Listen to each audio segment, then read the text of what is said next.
A Cíntia ela é um marco nas relações internacionais, porque além de ser uma acadêmica que mudou as perspectivas das teorias nas RIs,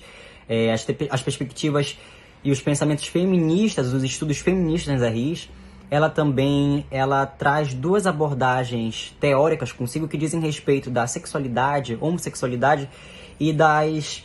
ordens sexualizadas dentro das relações internacionais. Formas metodológicas e teóricas que tomou como centro de uma curiosidade intelectual queer sobre as suas figurações, além de traçar e trazer consigo formas de direcionar os estudos e pesquisas das relações internacionais nos mais diversos níveis, nos mais diversos nichos e níveis dentro dessa ampla e vasta gama de assuntos que dizem respeito sobre o feminismo, homossexualidade, sexualidade e essas ordens que são sexualizadas dentro das relações internacionais.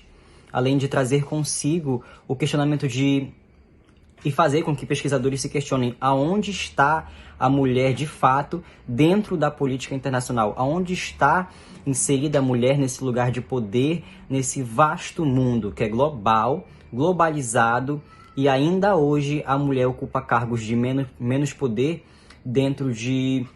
políticas internacionais. Cynthia Loy, em Making Feminist Sense of International Politics, discorre também acerca da militarização das relações internacionais, as quais tornaram-se demasiadamente masculina, o que, por conseguinte, fez com que as políticas internacionais favorecessem e privilegiassem os homens e colocassem as mulheres em cargos e serviços de menor relevância. Cynthia menciona em seu artigo um exemplo do qual se tira diversas interpretações. Ela cita o caso da drag queen Conchita Wurst, nome artístico de Thomas Neuwirth, a qual foi criticada por alguns líderes políticos, como por exemplo o nacionalista russo Vladimir Zhirinovsky, dizendo que Thomas era o fim da Europa. Mas também foi elogiada por um membro do Parlamento Europeu, dizendo que Conchita Wurst tem uma mensagem muito importante e que tem a ver com o que a União Europeia representa: igualdade de direitos, direitos fundamentais, o direito de viver sua vida sem medo para LGBT e outras minorias. Por fim, Cynthia traz a importante mensagem de que os direitos das minorias são os direitos humanos, e os direitos humanos são os direitos das minorias, que ocupam poucos espaços dentro da política internacional. Então, para Weber, esse exemplo é um dos principais exemplos para repensar uma Europa integrada e também como o processo de integração europeia deve se tornar. O texto O Mundo Fora do Armário, a Teoria Queer e Relações Internacionais, do professor do Instituto de Relações Internacionais da PUC-Rio, Diego de Jesus, é reiterado acerca do que é o queer nas relações internacionais e também é discutido acerca da influência de alguns autores e suas contribuições para a relação da teoria queer com as relações internacionais. A teoria queer nasceu no final da década de 80, início da década de 90, nos departamentos de filosofia e crítica literária nos Estados Unidos, ganhou mais conhecimento nas discussões na Ivy League, onde eram discutidos acerca de relações sociais. Teve seu advento também e sua discussão maior com a definição de sexualidade a partir dos estudos de Foucault, em que ele reitera que a sexualidade é uma construção social e um dos pontos de influência que o autor prescreve é que o sexo e a sexualidade operam como meios de articulação entre o indivíduo e a sociedade, e esses se tornaram foco dos dispositivos reguladores das relações raciais entre classes e com o estrangeiro.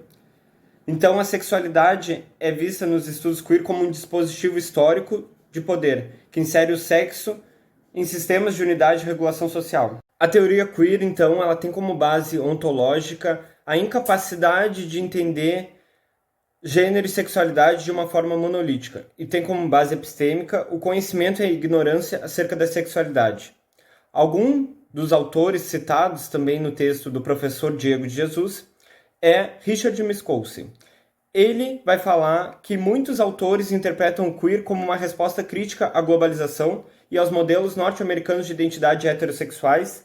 e também uma crítica ao feminismo liberal e à cultura de grau integracionista, num esforço de resistir à americanização branca, heterogay e colonial do mundo. Lembrando, então, que a teoria queer é uma teoria descolonial e também critica a teoria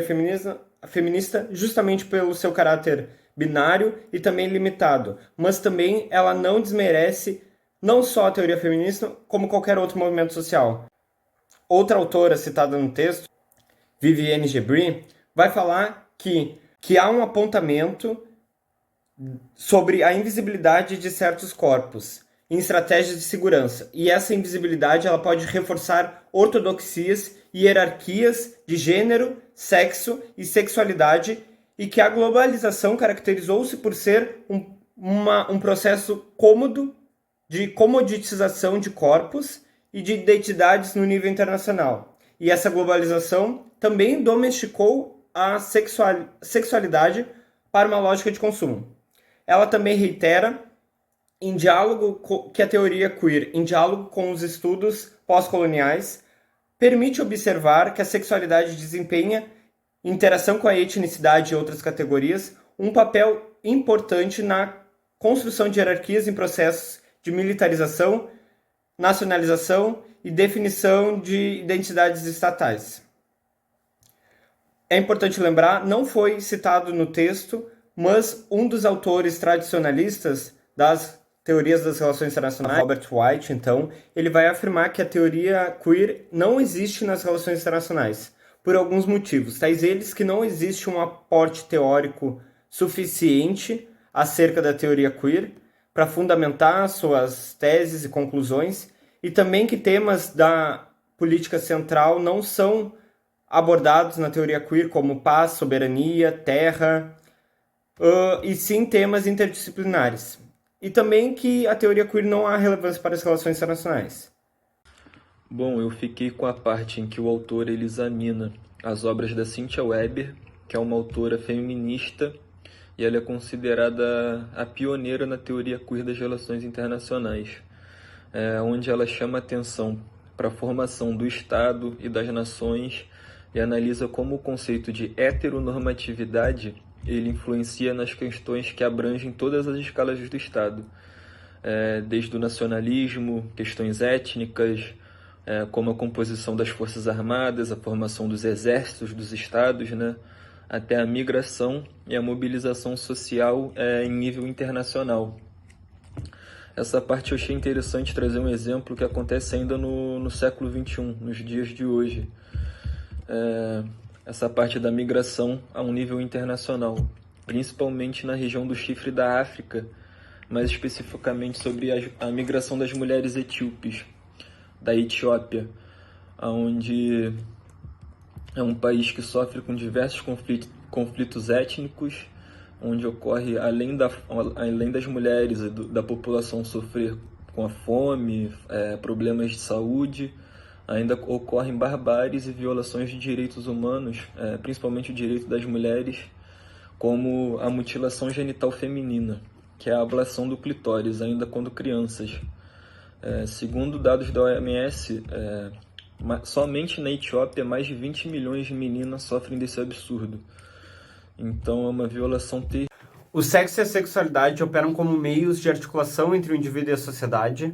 e se tornaram foco nos dispositivos reguladores das relações raciais entre classes e também com o estrangeiro. Por isso, a teoria queer ela entra como um campo da subdivisão dos estudos marginalizados, não só do campo teórico das relações internacionais, como das teorias em geral, que vão abordar todo aquele grupo de minorias como imigrantes, negros e também homossexuais.